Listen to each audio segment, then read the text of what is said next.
ساڵانی دەربەدەری شەیبەخوونی تورک حاجی مستەفا پاشای یامڵچی لە مانگی تشرینی یەکەمی 1920دا سەردانێکی سمکۆی کرد. لەم سەردانەش چەند مەبەستێکی هەبوو. لە سەر و هەمویانەوە هاندانی سمکۆ دژی کەمالیەکان کە ئەو بە گەورەترین دوژمنی کوردی دائەنان، هەروەها دەربڕینی پشتیوانی لە سمکۆ و ئامادەیی بۆ هاوکاریکردنی و گۆڕینی ڕەنگی جوڵانەوەکەی لە بزوتنەوەیکی خێڵەکی ناڕێکوپێکەوە بۆ بزوتنەوەیکی سیاسی نەتەوەی ڕێکخراو. یامڵچی نەیتوانی هیچ کام لە مەبەستەکانی بهێنێتە دی. لە هەمان کاتدا بوو بەهۆی پۆنگانەوەی زۆرتری کەمالیەکان لە سمکۆ و بزوتنەوەکەی. سمکۆ لەبەر هێرشی گەورەی ئەرتەشی ئێراندا بەرەو سنووری تورکیا کشایەوە. پشت ئەستور بە دۆستایەتی پێشووی لەگەڵ کەمالیەکان بە تەما بوو یارمەتی بدەن. سەرتیب جیهانبانی دەست بە جێکار بەدەستانی تورکی لە پەڕینەوەی سمکۆ بۆ ناوخاچی ئەوان ئاگادار کرد و داوای لێکردن سمکۆ بگرن و بیدەنەوە بە ئێران. تورک لەلایەک دوژمنایەتی هەموو جوڵانەوەیەکی نەتەوەی کوردیان ئەکرد کە سمکۆ لەو قۆناغەدا ڕوویەکی درەوشاوی بوو. لەلایەکی ترەوە دیتنی یامڵچی دوژمنی خوێنەخۆی مستەفا کەمال و کەمالیەکان ترسی ئەوەی لێ پەیدا کردبوون سمکۆ شۆڕش بجوێزێتەوە ناو کوردستانی تورکیا. ئێرانیش داوای گرتن و بەدەستەوە دانی کردبوو. تورک ویستیان هەلی تێکشکانی سمکۆ بخۆزنەوە. ئەو جوڵانەوەی لەوانەیە بتەنێتەوە بۆ ناو کوردەکانی ئەوێش و کێشێکی گەورەیان بۆ دروست بکە لە کاتێکە ئەوان بە شەڕی یۆنانەوە خەریک بوون لە ڕێگەی کوشتنی سمکۆ بە یەکجاری تەواوی بکەن. هێزێکی سوکەڵەی تورک شەوێ لە ناکاو پەلاماری بارگاکەی سمکۆیاندا. یەکێ لە هاوسەرەکانی و چەند کەسێ لە پیاو ماقوڵەکانی کوژان. خەسرەوی کوڕی گیرە، هەرچی پارە و داراییەکی پێبوو کەوتە دەست تورک. خۆی و ئەحمەد ئاغای برای و تاقمێ لە سوارەکانی بە فەلاکەت دەرباز بوون. تورک کەوتنە شوێنی و تەنجان پێ هەڵچنی. سمکۆ ڕووی کردە دێرێ لە سەروی هەولێر لە کوردستانی خوار و سمکۆ لە کوردستانی خوار و لەو کاتەدا هەموو عێراق لە ژێردەستی ئینگلیزدا بوو، بەڵام هەندێ بەشی هەلومەرجێکی تایبەتی هەبوو. شێخ مەحموود لە سلێمانی مەلیشی کوردستان بوو. تورک بە هاوکاری هەندێک کوردی دوژمنی ئینگلیز هێزێکی کەمیان نارد بۆ ڕەواندەست، ئایانویست ویلایەتی موسڵ بخەنەوە سەر تورکیا. ئینگلیزیش ئەیویست بخاتە سەر عێراق. ئەو هێزە بچووکەی تورک دەردەسەریکی ڕاستەقینەی بۆ کاربەدەستانی بەریتانی دروست کرد بوو. ئایانویست هەرچۆنێ بێ دەریان بکەن. هەندێک شوێنی کوردستان لەژێر دەسەڵاتی ڕاستەوخۆی هیچ لە یەکدا نەبوو. نێوانی شێخ مەحموود و ئینگلیز تێکچوو بوو. ناکۆچەکانیان سەر لە نوێ خەریب و ئەتەقیەوە. شێخ مەحموود لەگەڵ هێزەکەی تورک لە ڕەواندوز و لە ڕێگەی ئەوانەوە لەگەڵ کەمالیەکان پەیوەندی دۆستانی دامەزراند بوو. ئینگلیز لە هەڵوێستی شێخ مەحموود و پەیوەندی لەگەڵ کەمالیەکان ناڕەحەت بوو. پەلاماردانی سمکۆ لەلایەن تورکە و هاتنی بۆ کوردستانی عێراق بۆ ئینگلیز هەلێ بوو ویستیان بیقۆزنەوە بۆ ئەوەی لە ڕێگەی ئەوەوە کار لە شێخ مەحموود بکەن و نێوانی لەگەڵ تورک تێک بدەن. ئینگلیز سمکۆیان بان کرد بۆ هەولێر و عیززەت تۆپچی یەکێ لە هاوکارەکانی شێخ مەحموودیان نار بە دوویدا بیهێنێ. سمکۆ لێیان دڵنیا نەبوو ئەترسا لەسەر داوای ئاسووریەکان بیگرن. لەبەر ئەوە نەچوو بۆ هەولێر بەڵکو چوو بۆ گوندی بەحرکە. لەوێوە کەوتە ئاڵوگۆڕی پەیام لەگەڵ شێخ مەحموود. گفتوگۆی ئینگلیز و سمکۆ. ئەدمۆز گفتوگۆی خۆیان و سمکۆ بەم جۆرە ئەجێڕێتەوە. ڕۆژی 4 نۆڤەمبەر بۆ گفتوگۆ لەگەڵ لاین بە فڕۆکە چوون بۆ کۆیە. لە 5 نۆڤەمبەردا کەوتمە ڕێ بۆ هەولێر. لە ڕۆژی 6دا لەگەڵ لاین کە لە کۆیەوە بە ئۆتۆمبیل گەڕابووە و ئەحمەد ئەفەندی و لیتڵدیل بە ئۆتۆمبیل کەوتینە ڕێ بۆ دیداری سمکۆ. دیدار لە گوندی بەحرکە بوو کە هی هۆزی گەردیە کەوتۆتە 10 میلی کەناری ڕێی دێرە. سمکۆ لەگەڵ ئەحمەدی برای و دووسێ خزمی گەورەتری و نزیکەی 20 کەس لە هاوڕێکانی هاتبوو. وتی هەست بە پەژارە و ڕەنجانێکی تایبەتی ناکا بەرامبەر ئێرانەکان. ئەوەندەی لی چێشتون ئەوەندەشی تێسرەواندون. بەڵام ئەیەوێت تەسفێ حساب لەگەڵ تورکەکان بکە کە گفتیاندا بووە پشتیوانی بکەن کە چی پشتیان تێکرد. سەری سوورما لەوەی ئێمە زۆر بەتەنگ نەڕەنجاندنی ئێرانیەکانەوەین. لەبەر ئەوەی هەموو ئەزانن بە درێژایی سنوور ئێرانیەکان لەگەڵ تورکەکان ئێمەیان لە ڕەواندز و ڕانیەوە دەرپەڕاندووە و هێشتا لەگەڵ ئێمە ئەجەنگن و هاوکاری ئەکەن. وتی بەو هیوایە هاتبوو کە ئێمە ئامادە ئەبین پشتیوانی بکەین لە ئازادی کورد لە تەوقی دوو حکوومەتی کە دوژمنایەتیان هەیە لەگەڵی.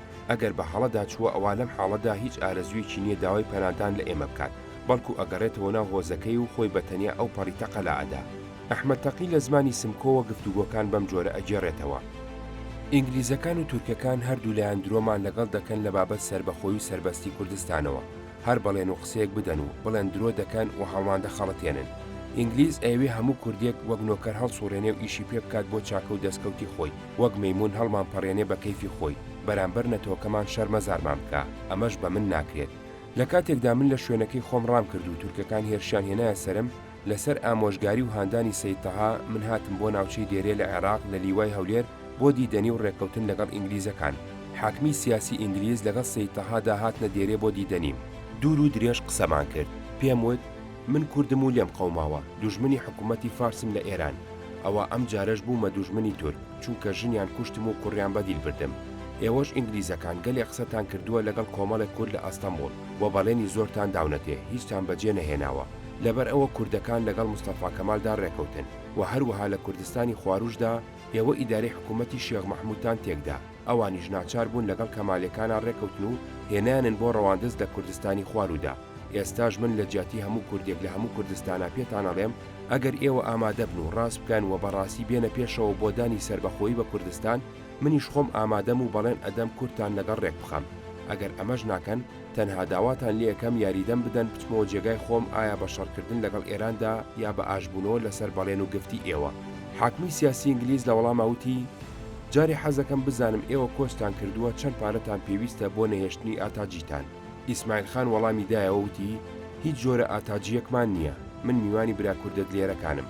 تازە شێخ مەحموودی بەڕێز 500 لیرەی ئاڵتوونی بۆ ناردم. حاکم ئینجاوتی ئەی چۆنە لاتان کە سەید تەها بکەین بە حاکمی ڕەواندز و حەریر و ئەحمەد ئاغای برات بە حاکمی بادینان. ئیسماعیل خان لەم پرسیاری حاکمی سیاسی زۆر دڵگیر بوو، وتی من و سەید تەها کۆچەرین لە دێرێ دانیشتوین، ئەم ناوچەیە لە شۆڕشان لەگەڵ ئێوەدا. من لە پێشەوە بۆم ڕوونکردنەوە ئەگەر ڕاست ئەکەن ئەبێ لە پێش هەموو شتێکەوە سربەخۆی و ئازادی کوردستان بخەنە بەرچاو. تەشکیلات و دانانی خەڵک ئەبێ بەپێی ئارەزووی دانیشتوانی وڵاتەکە بێت نەک ئارەزووی من و تۆ. لام وایە ئێوە نیازتان وایە بە قبوڵکردنی ئەم داواکردانە ئێمە بکەن بە دوژمنی کوردەکانی کوردستانی خوار و سوکمان بکەن لە ناویانە. بۆ لە بریتی پرسی دانانی حاکمیە بۆ ڕەواندز و حەریر باسی تەرتیبات و تەشکیلاتی دامەزرانی سربەخۆیی کوردستان ناکەن و بە نوێنەر نامنێرن بۆ لای شێخ مەحموود کە بەشدار ببێ لەم یەکێتێدا. بەداخەوە زۆر بە ئەندێشەوە ئەڵێم داواکردنەکانتان لە جێ خۆیان نییە. حاکمی سیاسی پاش بێدەنگبوون و بیرلێکردنەوە بۆ ماوەیەک وتی ئەم داواکردانەی ئێوە بە من نەدەجێڕێتەوە نەقبوڵیش دەکرێت چونکە لە دەسەڵاتی مندانین. فەرموو با بچین بۆ هەولێر لەوێوە نوێنەری سامی لە بەغداوە دێنین بۆ گفتوگۆکردن و دوان لەم بابەتە. پەیامەکانی سمکۆ و شێخ مەحموود. هەر لەو ماوەیەدا کە سمکۆ لە بەحرکە بوو بە تەلەگراف لەگەڵ شێخ مەحموود کەوتە ئاڵوگۆڕی بیر و ڕا.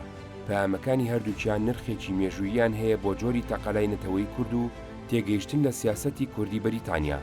ئەبێ ڕۆژنامەکانی ئێران لەسەر سەفەری سمکۆ هەندی هەواڵی ناڕاستیان بڵاو کردبێتەوە لەبەر ئەوە ڕۆژی کوردستانی زمانی حکوومەتی کوردستان تێکستی پەیامە ئاڵوگۆڕکراوەکانی هەردووکیانی وەکو خۆی بەم جۆرە بڵاو کردوتەوە. بە تاریخی نوێی ڕەبیع الئەوەلی 340 ژمارە هەفتای غەزەتەی ستارە ئێران مخالیفی حەقیقەت بە عەزی نەشریاتی کورد بوو. بۆ تەصحیحی ئەفکاری عمومی سەرداران و منەوەرانی کورد مەجبور بوون مخابەراتێکە لە بینی حەزرەتی مەلیکی کوردستان و جەنابی سمکۆ سەید تەهادا جەرەیانی کردووە دەرەج نەشری بکەین. سلێمانی بۆ حوزوری حکومداری ئاعزەمی کوردستان. ئەمڕۆ مقدراتی کوردستان تەودیعی دەستی مبارەکتان کراوە. مناسبی نازانین هیچ ئیشێک بێ ئەمریزاتی حکومدارانەتان کرێ. بەزەیتان نایەتەوە بە ئێمەمانان کە میلەتی کوردی مەغدورین ئیستیرحامەکەین لە هەموو خصوصێکەوە معاونەت بفەرمونون بۆ ئیستیخلاسی ئەم وەتەنەمان. 14 کانونی ئەوەلی 338 سمکۆ. ئەربیل قاهرەمانی کوردستان حەزرەتی ئیسماعیل ئاغا. هەڵبەتە تەقدیری ئەفەرمونون کە بەتاقی تەنیا لە ڕێگای سەندنی حقوقی میلەتی کووردا لە پێشەموو کەسێکەوە بە چ دەرەجە فیداکاریم کردووە و بەو نیزبەتەش فەلاکەتم دیوە. ئەمڕۆژ بە ئیتیفاقی قاهرەمانێکی وەکو ذاتی وەتەنپەروەرانەی ئێوە بۆ گەیشتن بە عینی غایات دەرەجەی ئارەزوم احتیاج بە یێزاح ناکات. حواڵەی تەقدیری ویجدانی جەنابتان یەکەم. لاکین ئەبێ بۆ مدافعی حەقی بێ کە بێقووەت، بێپاڵ، بێمەعاونەت، بێحەق خۆمان بهاوینە ناو جیدال و مەعرەکەی شەڕ و شۆڕ و بۆ سندنی غایی میلەتی کورد بێ کە حیاتی ئەم قەومە سەوقی فەنا بکەین. ئەمڕۆ حەقێکی ڕەسمی نەدراوە بە میلەتی کورد. ئێمە کە ببێتە سەبەبی جونبوش و مدافعی دوژمنانی خارجی و هەرچەندە ئێمە داوای لوتف و حقوقمان کرد بێ بە نەوەعنەوە وعد و بەهانە ئیهمال کراوە. 3 مانگ لەمەوە پێش حکوومەتی فەخیمەی بەریتانیا ئەو معاونەتە کە وعدی فەرمووە لە سەدێکێکی بەجێ نەهێناوە تاوەکو منیش میلەتی کورد بە ئیستیقبالەوە تەمەعداریان بکەم. بۆ حەقی شەڕ و شۆڕم پێخۆشە، بەڵام بۆ ناحەقی پێم خۆش نییە کە خوێنی موسڵمانانی کورد بڕێژم. ئەگەر لوتفان حەقی خۆمان پێ ببەخشیە حازرین بۆ هەموو فیداکاری و دەفع و دوورخستنەوەی معتەریزەکانمان. ئەجینا هەر بۆ ئیتاعەتی مطلقەی حکوومەتی فەقیما بە قەتعی قەول ئەدەم کە بێ تەرەف و صادق ئەمێنمەوە بەرامبەر دەوڵەتی معەزەمەی بەریتانیا. ئەگەر لەمە زیاتر لزوم بە مزاکەرە هەیە بۆ تەشریف فەرمونتان ڕجاو تەیید احترامەکەم. 14 کانونی ئەوەلی 338 مەحموود. سلێمانی بۆ حزوری حکومداری ئەفخەم. لە حکوومەتی ئینگلیز بەولاوە کەس نییە حقوق بە ئێمە ببەخشێ و مقابل ئەو لوتفە کە لەگەڵمان ئەکات چاوەڕوانی خدمەتی ئێمەیە. ئەم حقوقە بێشوبها ئەتوانین بیسێنین. ئەگەر هەر لە جەنابی حکومداریتانەوە ئیرادەیەکی دەرکردنیان ببێ بە عەونی خودا بێ خوێن ڕشتنی موسڵمانان لێرە دەریانەکەم و حقوقیشمان بە هەموونەوە وەرەگرین. وا مەسلحەت ئەبینم کە پێکەوە دوژمن لەناو خۆمانە دەرکەین و حقوقیشمان هەر پێکەوە لە حکوومەتی بریتانیا و عەرەب وەرگرین. چواردەی منە سمکۆ ئەربیل قاهرەبانی کوردستان حەزرەتی ئیسماعیل ئاغا. حقیقەتەن بۆ هەموو نیعمەتێ اختیاری زەحمەت و بۆ هەموو لوتفی عەرزی تەشەکر لازمە، لاکین بۆ لوتفێ کە ڕەوانە بینرێ اختیاری کولفەتکردن لەوە ئەچێ کە فیدای مەوجودیت بکرێ بۆ مەنافعی خەڵکی تر. غەیری حکوومەتی بەریتانیا ئەوی حەقی حیاتمان بداتێ و ئومێدی سەعادەتی لێ بکرێ کە شک نابم. وەکو قیامکردن لە مقابل معتەریزی ئەو حقوقەمان کە بە مەرحەمەت پێ ئەبەخشێ بە مەشروعی ئەزانم. بە بێسەبەب چوونە مجادلەشەوە ئەوەندە بە غەیر معقولی ئەزانم هەموو میلەتی کورد بێتە ڕەدود حازرە بۆ دەفعی دوژمنی خۆی بە شەرتی وەکو حکوومەتی بەریتانیا وعدی داوا وعدەکەی بەجێبێنێ. ئیعتراف بە میلەتمان بکات و بە مەرحەمەت تەقدیری حقوقمان بفەرمێ و لە حرەکەتێکدا کە بەرامبەر دوژمنمان ئەکرێ مادیەن یارمەتیمان بدات. بەڵام ئەمڕۆ معتەریزی وەتەن و دوژمنی میلیەتم ناناسم چی حەقمان ئەداتەیە چی حکوومەتێ تەعەڕوزی حقوقمان نەکات. بێزانینی سەبەب بێ چاوپێکەوتنی حەق مجادلە بۆچی بکەین و بۆ منفعەتی چێ خوێن بڕێژین. ئەگەر بەم حاڵە ڕازی بین معاونەتێکی کورد لە دوای خۆمانەوە نابینین، چونکە ئەگەر بپرسن بۆچی حەقێک مدافعە و خوێنی میلەت فیدا ئەکەن جوابمان نییە بیدەینەوە. ئیتر لە جیاتی دوژمنایەتی غەیر ڕەسمی ئیتاعاتکردنی حکوومەت و بێتەرەفانە لە ماڵی خۆمدا دانیشتن بە مناسیبتر ئەزانم. چواردەی مینهوو مەحموود سلێمانی بۆ حوزوری عالی حکومدار. دەستان ماجەکەم ئەگەر مەزەری تەوجیهتان بم خۆم بە بەختیارەزانم. معروزاتم بۆ حەزرەتی ئیسماعیل ئاغا تەرک کرد ئەفەندم. چواردەی مینهوو سەید تەها ئەربیل بۆ حەزرەتی برای محتەرەمی خۆم سەید تەها ئەفەندی. بێقەید و شەرت تەشەکوری ئەو لوتف و تەوەجوهاتی داعینەوازانەتانەکەم کە لە حەقم ڕەوابینراوە. جوابی ئەمرەکانی ئیسماعیل ئاغام تەقدیم کردووە. من کوردم چونکە بە کوردی ژیان بە سەعادەت ئەزانم مەفتونی سەویەی میلەت پەروانەی هەموو قاهرەمانێکی کوردم. چواردەی منە مەحموود سمکۆ لە هاتنیدا بۆ کوردستانی خوار و ئومێدی وابوو بەریتانیا پشتیوانی لە بزوتنەوەی نەتەوەی کورد بکات لە ئێران و تورکیا و عێراق بۆ دروستکردنی دەوڵەتێکی کوردی، بەڵام ئەوان نیان ئەویست هیچ کاری لە دژی ئێران بکەن. ئەیان ویست دەوڵەتی ئێران وەکو خۆی بمێنێ، دەوڵەتی عێراق دروست ببێ و کوردستانی خواروی پڕ لە پەترۆلیش بەشێکی بێ. دروستکردنی دەوڵەتی کوردی لە هیچ لایەکی کوردستاندا لە بەرنامەی ئینگلیزەکاندا نەبوو. سمکۆ هیچ ئومێدێکی لەسەر هەڵنەچین و چوو بۆ سلێمانی بۆ سەردانی شێخ مەحموود.